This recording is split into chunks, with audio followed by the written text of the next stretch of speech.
Share. Okay, so first we need to really understand what is considered security events. Your system is going to record all events, right? Events that could be successful, like a login, events that's happening, like a service that's activated. So like in Linux, if we enable a certain service, that is also an event, right? So that will be any occurrences, but security events is really related to security functions. For example, like if a user access a file that's on the network drive and they're not permitted to do so, or even if they are permitted to do so. So when you audit that, if it is a successful event, right, you're going to see that the user is accessing it. But let's say that you have an unauthorized user who's accessing that file. I talked to my class on Monday, CIS27, about attacks, right? I know most of you have taken that. A lot of times in the phases of attack, the whole point in attacking is to acquire data because it's valuable. And in order to acquire data, you have to elevate your privilege, right? You have to be able to access things that you don't normally access. And you have to maybe impersonate someone internally. So when the user is accessing the server or the file, let's say your network drive, and they don't have permission to do so. So when we deal with permissions, right, that means file storage, objects that contain other objects, right? Whereas system is where you look at user rights and privileges. So if they don't have the permission to do so, it's going to tag it as an unsuccessful event for that user, right? So when you do an audit on that, you're going to see that even in Windows environment, you're going to see it as an event viewer, as an event that is unsuccessful for that particular user account. Now, what happens if you reconfigure, right? That would also be a security event if it is security related. So for example, I log in as an admin and I would change permissions on that network drive for a set of users or a group, right? That is logged as a security event. Why is that important for us is when you come back and you look, let's say that you're doing an audit, or when you're having an incident that happens, like you have data leak, you have to go in and see who changed that permission at what time, right? The log is going to tell you that. Or when someone is scanning you, right? Port scan, that is particularly an active scanner, right? Like Nmap, you're going to see that as a security incident or a security event.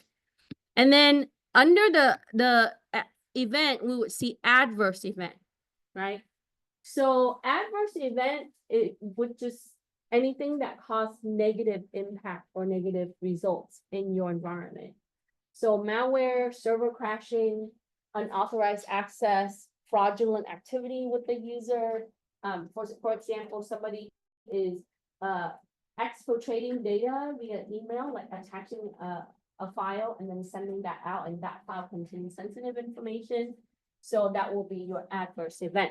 So when you look at this job description, right, have a clear understanding of what is expected of you as an analyst or a specialist. All right, so let's go through and answer some questions. For number one, I asked you to identify the activities that are security events, adverse events, or security incidents. Okay, so the first item, which is A, user is locked out of his system after attempting multiple incorrect passwords. This is a security event. It will log as failed login attempts, right? It still is a security event because the user is trying to log into the system, and you want it to be a security event in the case that if someone is brute forcing that system, it is going to track that, right? So that's important, right? For B, a user downloaded a malware. That is an adverse event. It is a security event, but it has negative impact, so it is an adverse event. Okay. C, company's laptop was misplaced. That is an adverse event. Why? Because you have potential of data leak or data loss or other things, right? Sensitive information that can fall into the wrong hands. You have a loss, which in money, financial loss for the company. So that is a negative impact on the environment.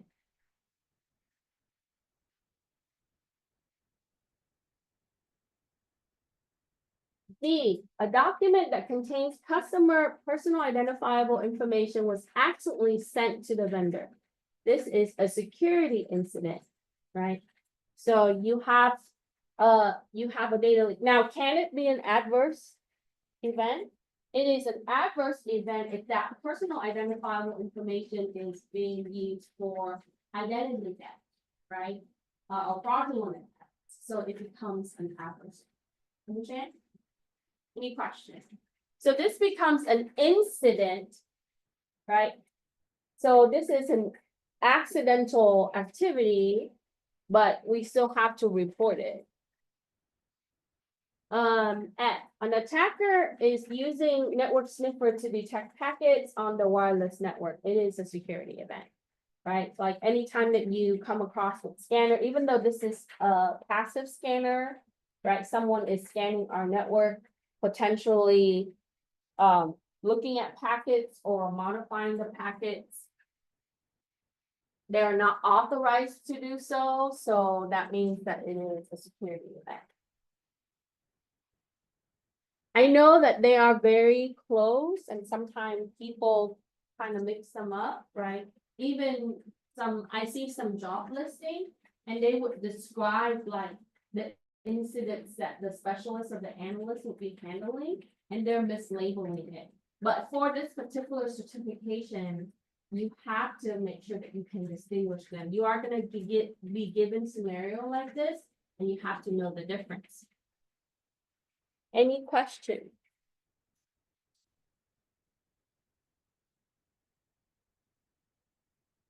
Okay, so let's talk about how do we handle the security incidents? How do we respond to it? Because this is your job, right? This is what you're trained to do ultimately as a security professional. So you are gonna go through some phases that require some procedures or some steps that you need to take some functions, okay? So A, you're gonna have to have preparation. So that means that we would have hardware, software information required to do an investigation. So this is why incident response require forensic knowledge and ethical hacking, right? Some incident requires you to be able to look at how someone brute force that particular account. Some incident requires you to look at like how did they take the data? How did they get access and how did they get the data and what kind of data was taken? Some incidents would relate to malware, right? So a lot of it has to do with forensic in network and computing system, right? Which ties to CIS41A. Some of you have taken that class. And then some of it has to do with like understanding the attacker's point of view or what kind of things or tools that they use. And then the second step or the second phase is called detection and analysis. So once you have all your tools and all the resources that you need in the preparation phase, you're going to go and identify what kind of security incident takes place. So where would I go to look for that, right? That should be a given. That could be an interview question. How can I detect an incident? Simple. Start with an L and use a G, right? That's our world is the law. Okay.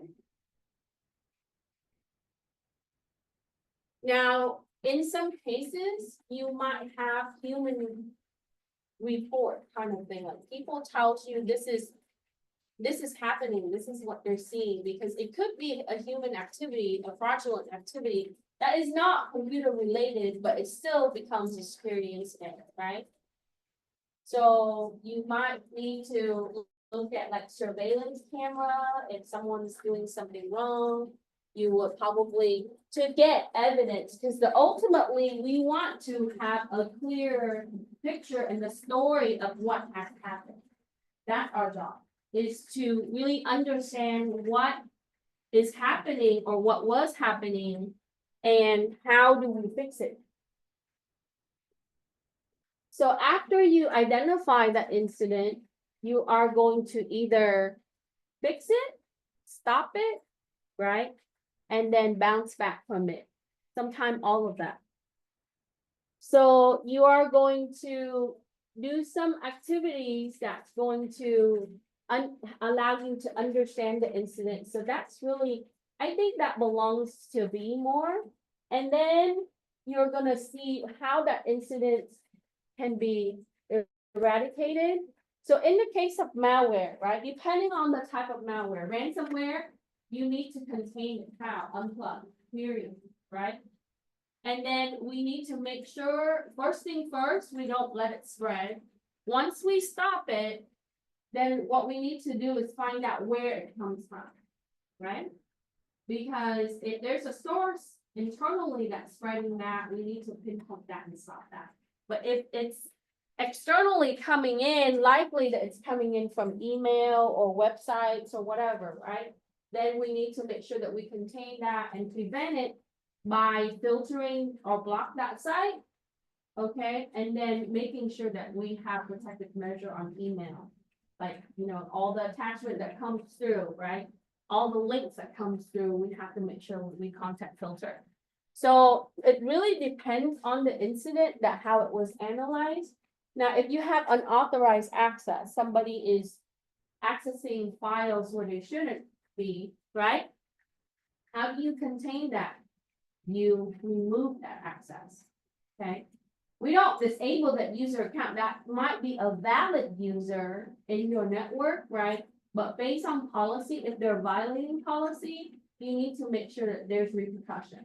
Because, and then we're gonna configure it. We're gonna make sure that we either remove that account or take that account from that group membership. Because we might be nesting that account into a lot of groups by mistake, and they have elevated privilege that way, right? So follow your least privilege rule. So it's really coming down to what kind of incident you see. So you're gonna have to think like, how do I stop this? How do I contain it? How do I fix it? And how do I recover from it? In the case of data loss, it's really simple, right? Either we rebuild the data or we recover from the backup. But you have to make sure you have cushion resources. That means time. So in the case that if you have lots of data that's being lost, that needs to be calculated onto how much time you're gonna need to put all of that back, because that's gonna become security professionals' responsibility, right? You gotta roll back the backup. My rule is if it takes you 8 hours to back up, it's gonna take you almost twice as long to recover. Because sometimes recovery is never successful. If you ever try to recover from a failed computer, right? Because what happens is when you back up, the data is written in a backup format. You have to unpack it and then recover from it. So it has to read the backup and place the data into the normal file. So if you don't have the processing power, the computing power to do that, let's say that you've been attacked and all your servers are down, you're down to 2 servers. You're gonna have to roll the data back. You can't roll everything back. You're gonna have to roll the critical data first, the things that makes money right now, right? Like, could be transactional data, if it's e-commerce, website content, inventory, whatever, to make sure that that's available so you don't lose any more money. And then you're gonna start going from level to level, and that will take time, right?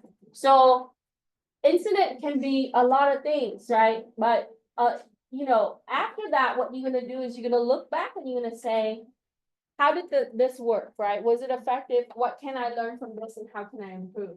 And it's always good to document this, because if you come across the same thing again, you can always refer to it on how, to approach it or how to do better.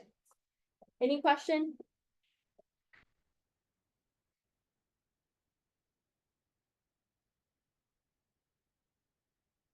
Okay. So the phases of incident responses here, you can find out at the bottom of page 1. And I simply just summarize the phases for you. Just keep in mind, right? NIST is a wonderful thing. And I hope a lot of these federal funding projects continue to happen. I know that there's a lot of discussion about things that are going away because there's, cut in funding and how that impacts. But cybersecurity can relate to national warfare and all of that. So, but you can refer to NIST 861. So when I was doing the event, the other day when we had the apprenticeship event, and I talked to some of the people there, including some employers, and they were asking me like, are you emphasizing this enough in your class? And I said, every class we mention it, and some class we refer to the template and things like that. But it's very important that you know that it's there and it's available and you should check it out.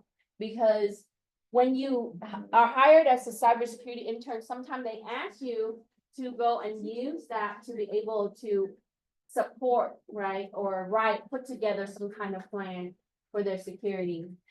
But this is going to give you the indicators, right? On how you would detect, right? We don't, a lot of the things that you do now is great because the industry already give you a lot of the resources.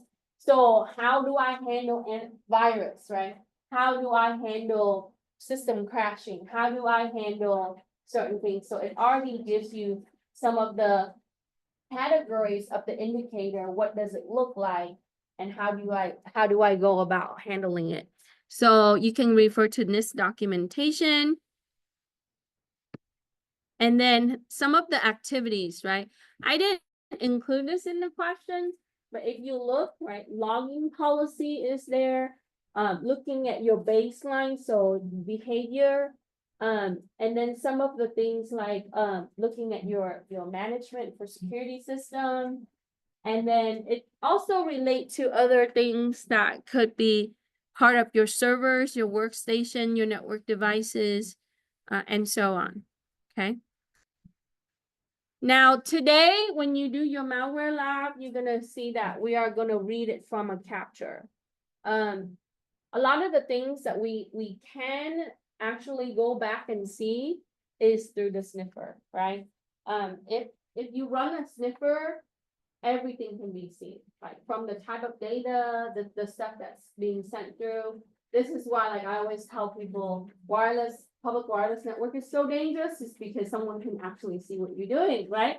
So capturing network traffic is important. And if you have that capture, you can play it back. You can go back and look and see, oh, this is the system that was bringing malware in, or this is the system that was impersonating an internal IP, etc. Right? So we will be able to see based on our capture on our network. Okay. And then subsequently, you would see some of the suggestion on how you would approach the incidents, and how contain, eradication, and recover, and then how you put together your report. So I put some of the questions here. You should take a look at that, right? The things that you should ask yourself when you write down what kind of lesson that you have learned. How can I know sooner, right? That's the key thing in security, is the race, the time. How can I find this sooner? What can I do better to make sure that, the notification system is warning me, or some kind of way that I can identify that quickly. And then to be able to have corrective actions in place. Okay. And sometimes we cannot fix, right? We can only contain. And so in the case that if you have a ransomware, you might not be able to reverse it, right? You would probably have to replace some data, and you will have data loss, but you can contain it so that way it doesn't spread and it doesn't cause any more issue, financially and also in operation. Okay, so for 3, it says what type of policies are followed when there's no likelihood of evidence will be used in court. So the rules that we need to follow, right? And if we can't have that in the case of the legal matter, the procedure for legal, we want to make sure that we are retaining. Why are we retaining data and evidence? Is because we can go back to it and we can be able to identify, right? Or look back and audit the problem that we were facing. So if there's no likelihood of evidence that will be used in court, you still have to have retention policy. That means that you have to retain data over a period of time. Now, this can be compliance related. Healthcare have different requirement than communication, than education. Education, we retain data for life. Did you know that? Like, because, who knows? 30 years from now, you might want a transcript from the college, right? Because you're applying for a different job. So when the school doesn't exist anymore, they have to transfer all of that data to the Department of Education. Now, who knows, right? They're just restaffing the Department of Ed, but they house the data for all the schools that no longer exist, and then the institution that continues to operate, they have to retain the data. So even if the student had gone through school for one semester, right, they have to retain that data. And so in some cases, you can flush out the data. You ever shop at a certain website and then you don't shop there for three years, and you go back and your account is no longer there, right? They would tell you, Google recently, they said, if you don't access a certain email account, we're going to remove your account. Why is that? Because it's a surface for attack. I understand, but it's also money, right? Because data means server, means storage, means maintenance, means a lot of things. So just to reduce costs, just reduce less accounts, less storage, and so on, because every account has some kind of image storage. So retention policy can be varied with industry, and it can also be varied with, like, the type of data that you're dealing with. Sometimes you have different retention policy for different sets of data. So it also depends. So internally, the organization has to agree and also fulfill the legal requirement. That means compliance with the law for state and federal and local. So what are some of the indicators outside of what we see with NIST, right? What are some of the signs that you're going to see, and how do you know that it becomes a security event? Okay. So you're going to get alerts or notifications from your security appliance, intrusion prevention system, intrusion detection system, so alarm system or blocking system, right? Firewall that also notifies you. So in the case if you manage, like, let's say your web server, an application server, or database server, you will have, you work directly with these appliances, especially the firewall. In an enterprise level, you're going to see SIEM, your security management system, that's going to notify. Now, these systems they are only effective if they are configured to notify effectively, right? But out of the box, they do have the default requirements to fulfill, right? So when you plug them in, and but most administrators or security professional, we don't just turn things on and let it go, right? We're gonna want to make sure that we apply the rules, right? We want to specify what are we filtering, what are we detecting. Like, for example, your intrusion detection system should notify you if someone is accessing a critical system in an unauthorized way, right? It should at least tell you that.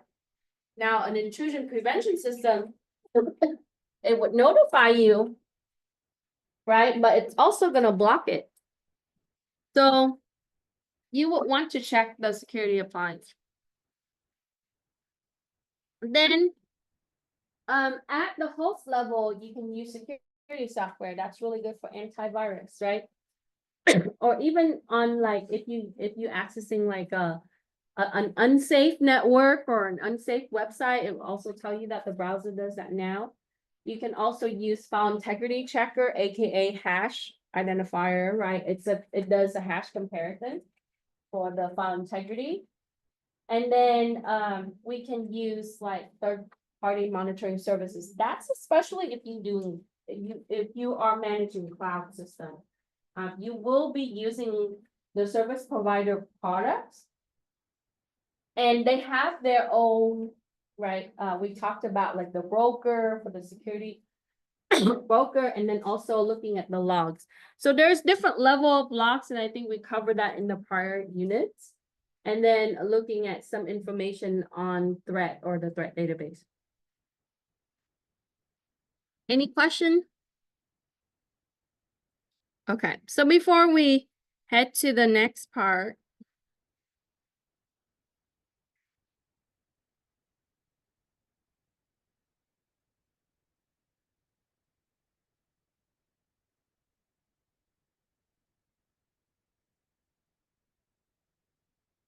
so here, I included a checklist, and you don't have to use it exactly like this. This checklist is good, and you can find this from this. It's helpful where if you go through and you would go through each of the phases, and it gives you like what to do, kind of like a roadmap on how you would be able to handle a certain type of incident.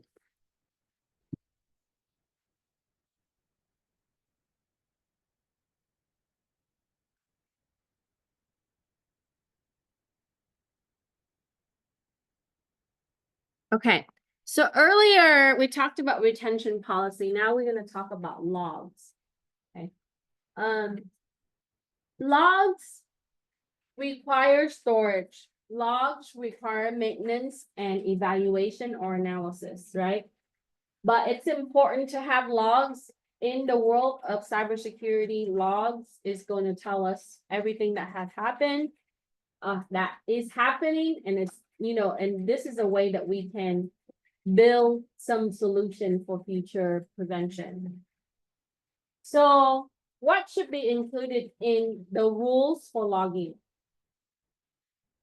We need to take a look at the services. So when we say services, that could mean like, web services. It could also mean we would use services for like authentication services. Sometimes it could be related to third-party services, integrating API. And then a lot of the times application use services, right? So for example, if I run web app, my applications needs to have web connection, right? Web communication. If my application is also require a database for data access, whenever that you play a game, for sure, right? If you're playing it on Xbox or even PC gaming, you are using services, web services, application and database all together at once, right? But there are other type of services that will be related to security. In order to authenticate, you have to have certificate, right? You might have encryption-based type of services. So all of those things need to be stored, right? As far as what is successfully generated or what is failed, right? So we want to record, and then we want to log not just application, but your network devices, the communication system, because those are going to tell us where things are coming from, right? Or going to source and destination. Okay. So, and then on the policy, we want to also make sure that we specify how long we're going to keep the log for, right? Will we need to keep the log for forever? Well, it depends. No, not necessarily. We might need it for maybe 3 years, 5 years, depending on how far the company can support as far as storage and maintenance. And also, how far do you need to go back in the case of legal aspect, right? A lot of companies go for 5 years, right? I know communication, they've been pushing for only 3 years for data retention and also logging. So, because, in the case that if you subpoena for messages or things like that, right? they would need to go back and pull it. Now, because things are backed up and you have to ask yourself, well, logs are also filed. You gotta back up your logs, right? How far do we keep the logs? So I think this really narrowed down to like outside of the regulation requirement, it's how much the company is willing to support, right? How much money they want to put into it for storage, because over time it can be costly. Okay, any question? And then for 6, when you're responding to a network security incident, which a lot of you are probably gonna have to handle, right? If you know, compared to RCC and NBC, you see that they have an associate degree in network defense, and that's really routine. So network defense is really handling a lot of this. But in my opinion, every security professional is doing network security incident. Because without networks, we don't have a security incident. If you have isolated system, the only way that you introduce threat into a system is through transfer of storage or manual, you know, introduction, like you have to plug a USB in and download a malware, right? So everything has to come through a network ultimately, right? So when you are dealing with networks, best thing you need is your network sniffer capture. So you need to capture the traffic, and then you need to make sure that you detect it and find out, right, what is happening and what's the intention. Okay, so if you have denial of service attack, I think we talked about this before, you're gonna see a flood of packets coming through from that source, right? Or maybe if it's DDoS from different sources to that one target. If you have, like, let's say that if someone is sending ransomware into your network, you see that with networks. So a lot of the things that we deal with as far as security is gonna be through the network.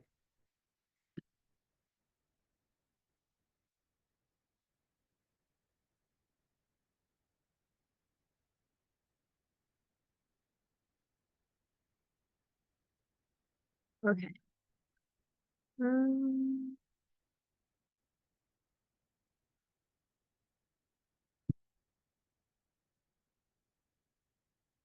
Continue.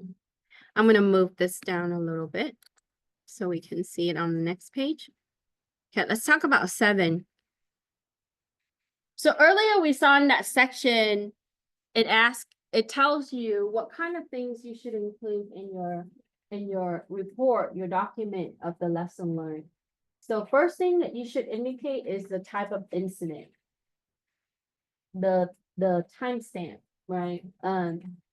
And if you took forensic with me, you already know timestamp is important, right? We wanted to use universal time. And then we want to make sure that we indicate that even to the seconds, because what happens is if you have malware infection, you're gonna get one infection in 1 second and one infection on another system in another second. It's gonna be very quick, because if your network performance is fast, right, it's good, you have a lot of throughput, you might have a lot of systems being infected if it's not contained. So you want to make sure that you have the appropriate information as far as time.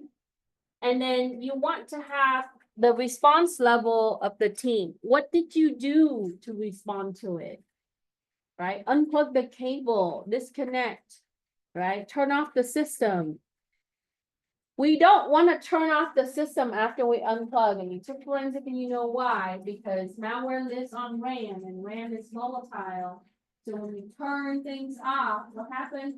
RAM flushes data, right? We want RAM to retain data so we can see what happened, right? Because that malware might be doing its thing. If it's, you know, if it's changing its state, or if it's, you know, corrupting files, you want to keep that on, and you want to capture the image while it's on, but isolate it, okay? So if you turn off the computer, what happens is it stops the activity, and you might lose all your evidence there. So you want to leave that system on and running with disconnect. Okay, it will disable the network services for the time being. And then the follow procedures for recovery. So after that, if we have, let's say, a malware that corrupts our files, right? How do we recover those files? What kind of steps did we take? Well, of course, you're gonna roll back up. You have to go back to your archive backup, right? Roll the data after you have contained the malware, making sure that it's safe. Sometimes, people have to wipe the system, but wiping the system doesn't get rid of the malware because your disk is dynamically writing. So sometimes you have to clear out the disk, reinstall everything, reinstall the software, recover the data.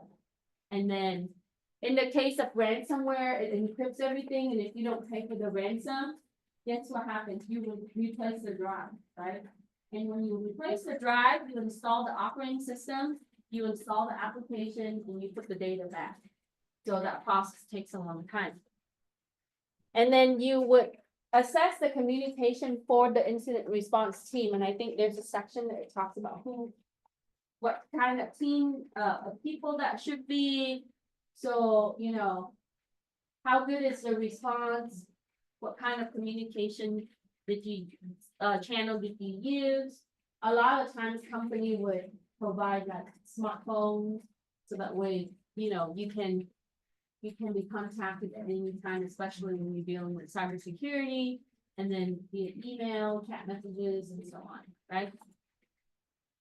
But those things are all, network related communication system is only good if your network is on, right? If everything is dead, in the case if you have like a physical incident, right? Let's say that there's fire or earthquake like in the region and you have no network communications and you rely on something like a backup, like a satellite where you have very low network signal, right? That can be very challenging. So you have to think about like drastic means, and then also in the case of, something that's, you can still communicate. But when we build security solutions, we look at the worst and we build it upwards, right? So you look at things like you can't communicate at all, right? With chat messages and things like that. What happens if you have no signal, right? And that happens, you've seen some natural disaster that hits some company and it wipes out, even the local data center. So it would be harder, or your cell tower, because my students would be like, oh, what happens if we just use smartphone? But if your cell towers are out, you have no signal, you can't communicate, how would you do, right? So it's like at home, in the case of emergency, they said, if you can't call me and you can't come home, where would you meet in the case of emergency, right? So we always want to have like some kind of backup plan like that. Okay. And then some improvement areas, how can we do better?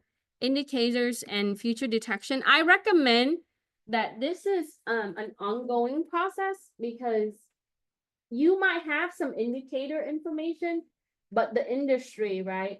You can go to some of the knowledge base online systems that's going to provide you with information like this.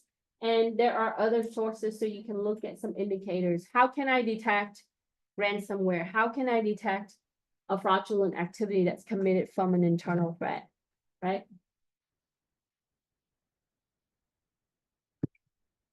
And then how can we prevent and be able to use tools for detection, analysis, and mitigation?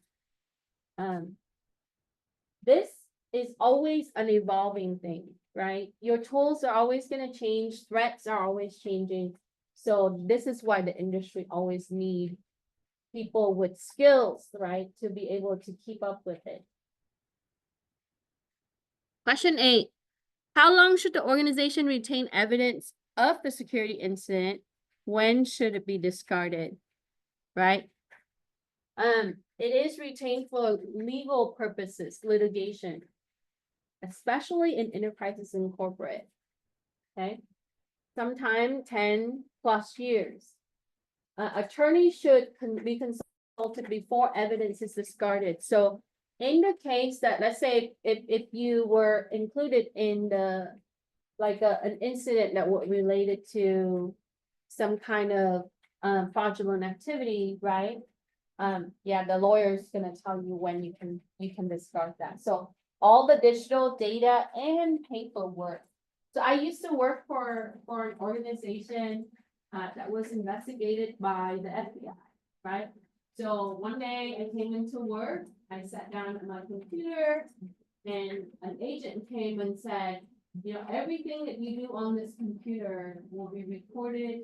We will come and collect the drive, right? You know, after so long, right? And until that is lifted by the court, right? Then we will let you know, right? So keep that in mind. And so everything that you do, the data that you store, everything. So once in a while, they come and they got the drive and they evaluate the drive because they were suspecting that, you know, the executives and internal management were committing fraudulent activity. So they wanted to see how spread out that would be, right? And that can be very scary when you come to work and you realize that, oh, I work for a very corrupt company, right? Who knows if I'm gonna get paid? And I was working in the IT area. And so, and then everything that I do, right? And then they also tell us that we have to audit a lot of the things and we have to pull the account for them to audit and they can ask to audit any time. So stuff like that, sometimes that you deal with, and then you would also refer to the requirement. So if it's court order, you're just gonna have to abide by the law. Okay. And then the evidence retention and evidence that's used in court. Any question regarding this?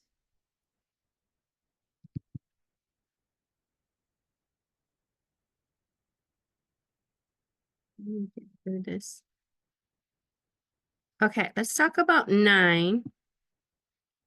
What components should be included in your incident response plan? I know that some of us that teach these classes, we don't ask you to write this. I think in my advanced security class, I might, but you might take a Cal State San Bernardino course or Cal Poly Pomona course or wherever you're gonna get the bachelor degree from or master degree, right? They always talk about how to put together a plan, or this would be your job. So an incident response plan, what are some of the components that goes to it? And of course, there are templates online that you can refer to, and you will customize the template, right? I've seen incident response plan that's turned in by bachelor and master people, to me, that it looks like they did the minimal revision, but you need to make sure that you customize it to the need of the company, and that's very important. Because if you do it like that for the client, they will not pay you, right? So we want to make sure that we have some kind of management commitment. What are they going to support? What kind of resources are going to be provided? Especially from the business side, because IT operate under the business area and they need to be supported, right? The purpose and the objective of the policy. Why are you putting together an incident response plan? In the case of, right, we talked about drastic things can happen, natural disaster or man-made disasters and so on. And then the scope of the policy, what is it really addressing? Right, that's just gonna be looking at adverse events, right? We talked about that, security events, incidents. And then you have to define and specify what kind of incident. So the notes talk about, oh, you know, this is a type of incident. And then, you know, you also need to include what would be indicating as an adverse event and so on. So you need to define what your incidents would be, okay? What page is this on the information? Let me see.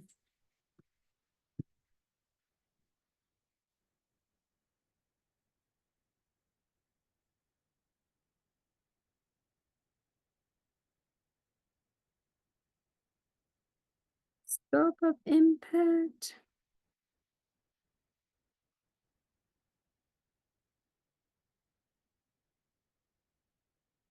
Yeah, I think it's from incidents response team right after that. So it would start with 6. It's not exact verbatim. Okay. So you have to read through that section to put together your answers. So, yeah. Okay, so we talked about scope, we talked about defining or specifying what type of incidents we would be dealing with. Organizational structure and responsibility. So this is gonna be your team, right? And also the overall organizational structure on how they would have authority or handle the incident. So including your team and then the executives or the management people that would be related to an incident, because sometimes you would have to contact different department heads or directors along to get authorization, right? And then you would need to have some kind of rating or prioritization, like critical, right? Moderate, different levels of incidents. So we would address the thing that it has the highest priority, that will probably be like at the critical level first, okay? So that needs to be included in your incident response plan. And then how do we measure the team when they are performing incident response? So, as I told you, one of my former students, he's now a threat hunter for a security service company. And his job performance assessment is based on how well he handled the incident, right? How well can he find the threats and contain it or eradicate it? So think of it that way, but instead of an individual level, it will be together as a team for the purpose of the organization. And then who do you report and how do you report? So how do you contact the people? And then if there's any kind of forms, I really feel like forms is kind of dated. Forms is really like anything. But some company, they still have that structure so that way they can file the document for litigation purposes maybe. And then elements of your incidents and then how you would be able to respond. So these are the steps, right? So when we say the plan is kind of like an overall document that include everything, who, when, how, right? And this is the how. Okay.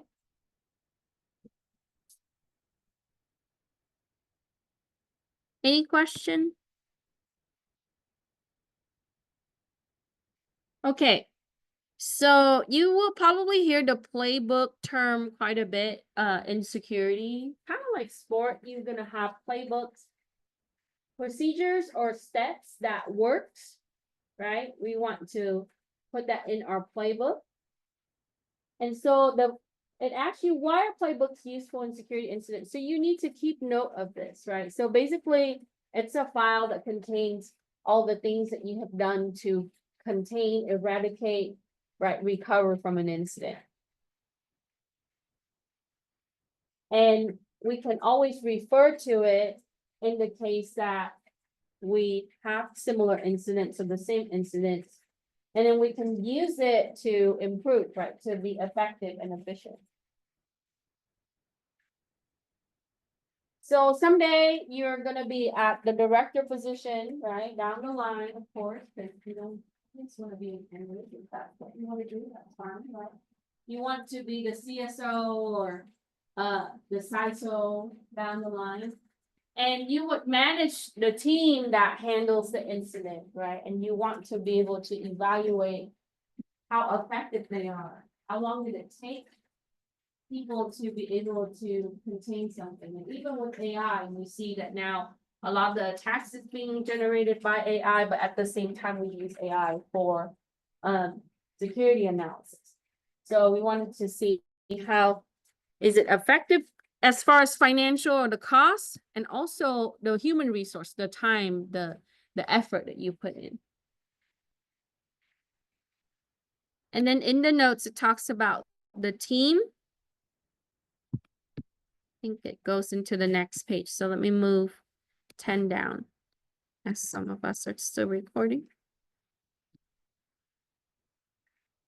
Okay. So the roles in your incident response team you would include managers. Those are the people that's gonna authorize you or make the decision for activities. You would have technical subject matter expert. There would be people who specialize in different things. For example, you might work with a lot of security engineers, right? In an enterprise level, or when you work for an IT service company or security service company, they might have like a team of security engineers. But some of those engineers, they specialize in different things. When I talked to Imperma one time, right, they have a couple engineers that specialize in reversing, reverse engineering malware, right? Those two people are specialized in malware analysis.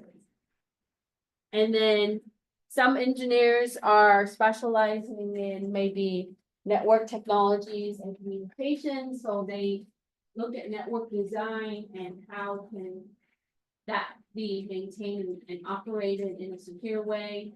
Some can be specialized in cloud products like AWS and Amazon. So some people would have expert skills in certain area, and you can be those people. You just have to specialize in a niche. So cybersecurity is vast, right? It can have tons of things, IoTs, advanced manufacturing, right? Cloud. And even with that, there's different products that you would see, right? Like, or virtualization, VMware, vSphere, Hyper-V. So there's different areas that you can get into that can be specialized. So you're gonna have those experts. And then you have the IT support staff. Those are the people who deal with, and some of you aspire to be those people, right? The technical hardware replacement, installation, even the software, OS maintenance, some of the basic configuration, right? So when you are disconnecting the system, you might unplug or whatever, but they need to support you because they're gonna be the one that needs to either replace the drive on that system, or in the case if something happens to that system, they will be the one who support you. And then attorneys or your legal counsel, in an organization like RCCD, they have like maybe a few people that would be authorized to give advice legally, right? Some place will probably have, they will contract a lawyer to be able to do that when they don't have the resource within. But in the enterprise level, you're gonna have a legal team. And then HR to coordinate communication with and public relations. PR needs to, and sometimes that will be separate.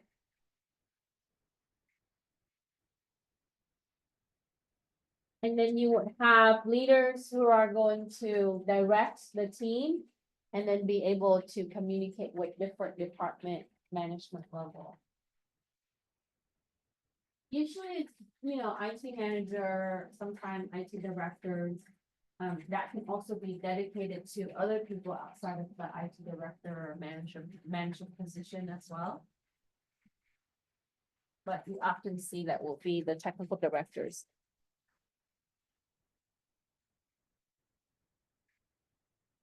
So in the scope, when you go through the notes, right, there's a section that talks about scope.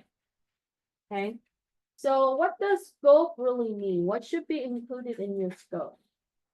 So who's gonna activate it?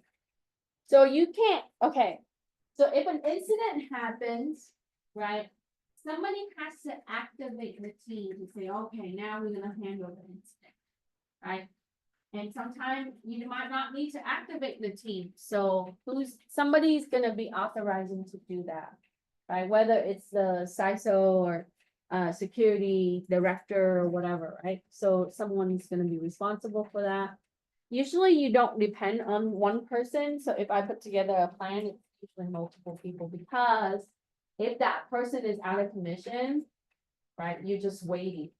So you wanna make sure that this person or this person, so you always wanna have an alternative individual. And then the responsible departments and their employees, along with the team for the process. And then in the case that if you have an attack, you must right? Communicate with law enforcement in the case that, because now a lot of people buy cybersecurity insurance, just like your car insurance. They don't pay you anything unless you have a report, right? But the data, because of the regulation, if there's sensitive data and your customer data falls into the wrong hand, you have to do the reporting, and in some cases, you have to report to the FBI, right? So, so we want to make sure that we have law enforcement and then regulatory bodies. So in HIPAA, right, in the case that you have a data leak with the patient information, you report it, and then there's a website that you submit. You have to fill out a form saying that from this organization, this is how much record that was lost, how, you know, and after you investigate, you have to report it to them, how how it happened. And then, you know, sometimes it can incur fines. And then the last two bullets is your internal communication and how you can escalate based on responsibility, like the role. So for example, like as an incident response security specialist, right, you would contact your team leader. Usually now they give you a team leader, and then your team leader would contact their manager, right? Sometimes if it's a small team, it will be like an IT director there, but in a larger environment, you're gonna have a lot of different levels. So you need to make sure, and then those people are gonna tell you, okay, this is what you're gonna handle, this is your scope. But then when it's beyond that, right, then someone else is gonna take over, the security engineer is gonna take over, or the forensic specialist is gonna take over, and so on. Okay. So we should test the incident response plan because, right, we want to make sure it works. Right, this is why you have fire drill and earthquake drill in school, right, just to make sure that everybody knows how to respond in case something happens. And so, just like that, in the regular network or infrastructure, you would see that you would need to practice. So you need to have some simulated training activity where you would have the team and then along with the employees. I think that's really important. So that way people are aware and people know what to do.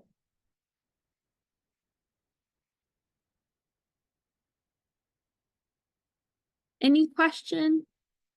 I know this is, a lot of it is high level concept, right? When we do the practical exercises, I'm trying to relate that to something that you can use technically.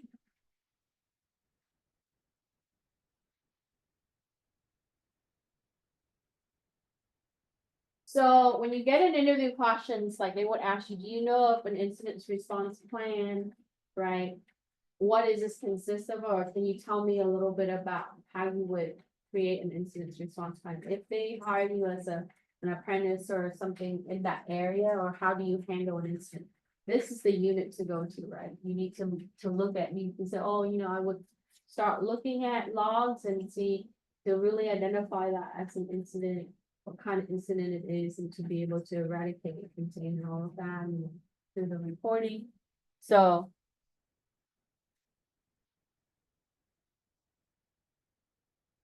Okay. So who does the external communication in the case of security enforcement? Who do we reach out to? We talked about law enforcement. Information sharing partners. This is really important these days because when you look at companies, even like when you go to a gas station, when you sign up, right, for these discount things, or you know, the digital options where they send you a text and then you can get discount. Your information is shared. You know that, right? For marketing purposes, and you agree to it. So they sell your information and they share your information to a third party. So those third parties needs to be contacted, right? Because they might be impacted. And then in the case of vendors, you also need to communicate with vendors. And then if you have partners or affiliated organizations, sometimes it might be under one umbrella. Like you have a corporate and you would have like sister company under that. Like, for example, you got Amazon and Amazon Fresh, right? They are all in one company, but like different entity. And then they bought out some of the other companies and then relabeled that too, right? Or you see a lot more now is Kroger, right? So Kroger owns Food-for-Less, Ralph's, Albertson. I think the majority of the grocery store these days, right?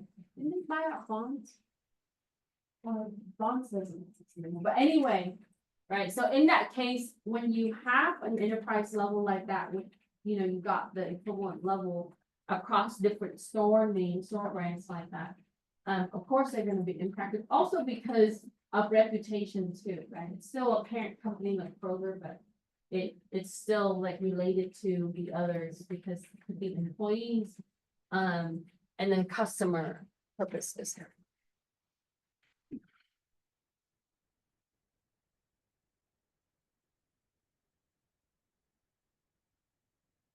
Okay, so 15, how can you determine the scope of impact when responding to a security incident? Okay, so by the degree of impairment, how bad is it? And how can we recover from that? Is it bad enough that we can't recover? Is it not bad where we can recover some, right? So that's really the scope of the impact, is how impaired the organization from the incident. And what kind of effort that you need to bounce back to go back to normal. Sometimes it would take days and weeks or even hours if it's small, right? Or sometimes years.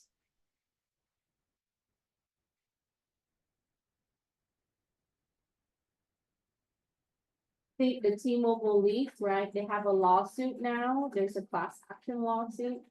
So, you know, I think after maybe almost 2 years now, right? They're still trying to recover from it, even though some customers stay, some customer leaves. I'm sure that there's financial loss in that aspect.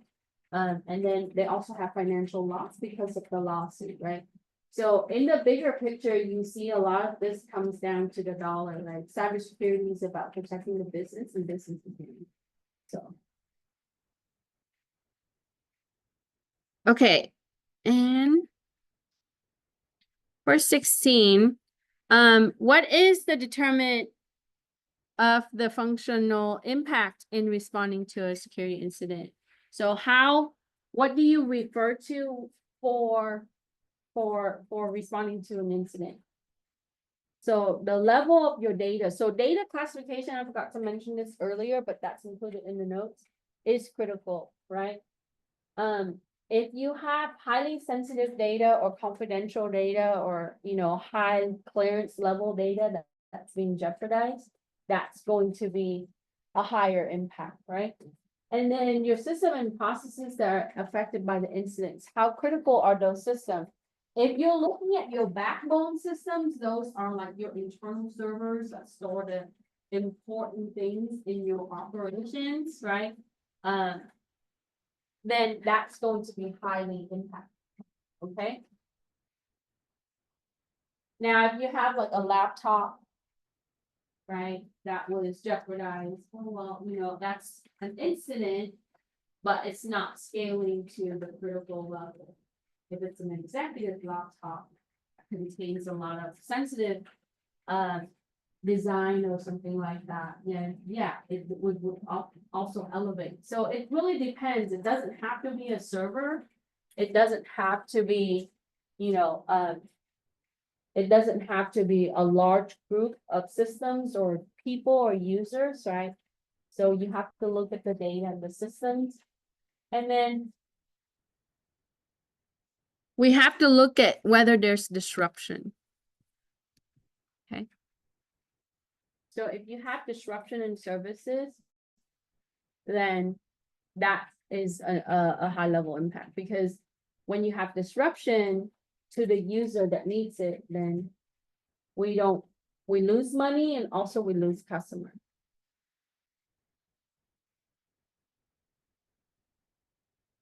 Any question? Okay, I'm gonna take this down to, is that okay? So everybody finished with 15? Sorry if I'm going fast. If I'm going fast, tell me. Okay, on the last question. What should be included in the breach classification? I'm sure you are familiar with the term breach, right? Breach means what? Anybody?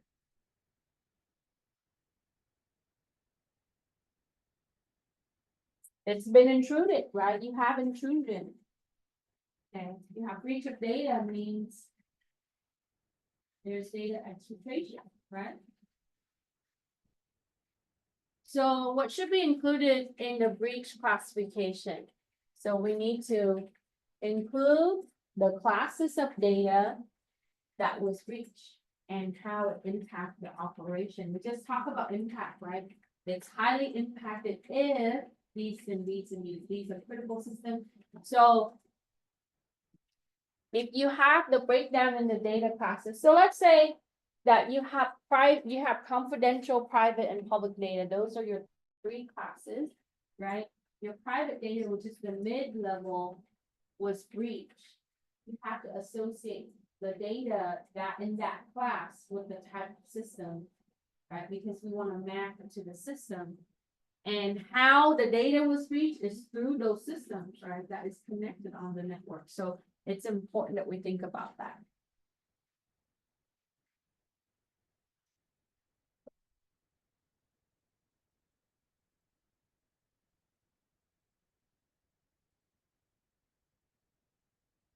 Okay, so I didn't add all of this stuff onto this last part onto your questions, right? It's good to kind of look through classifying incidents like threat classifications. So it breaks it down from like your media, your removable media, all the way to web, improper usage, impersonation, lost theft equipment, etc. Okay. So be familiar with those and take a look at like the case scenario that's associated with those. And then the last item is APT, and I'm sure that we talked about this in another class like CIS27, right?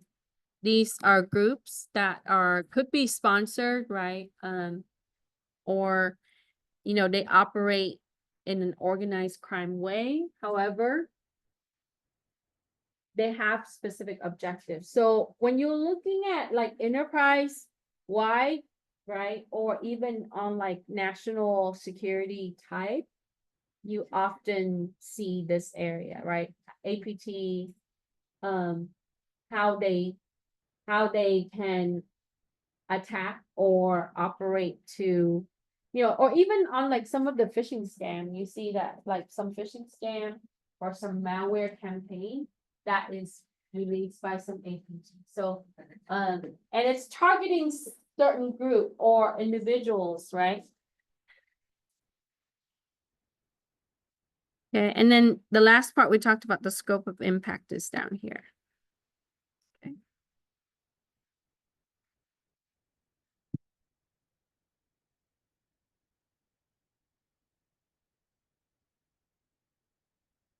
You have any questions?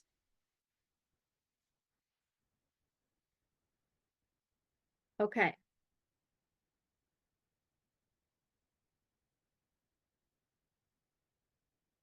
All right, I'm gonna stop share real quick. That's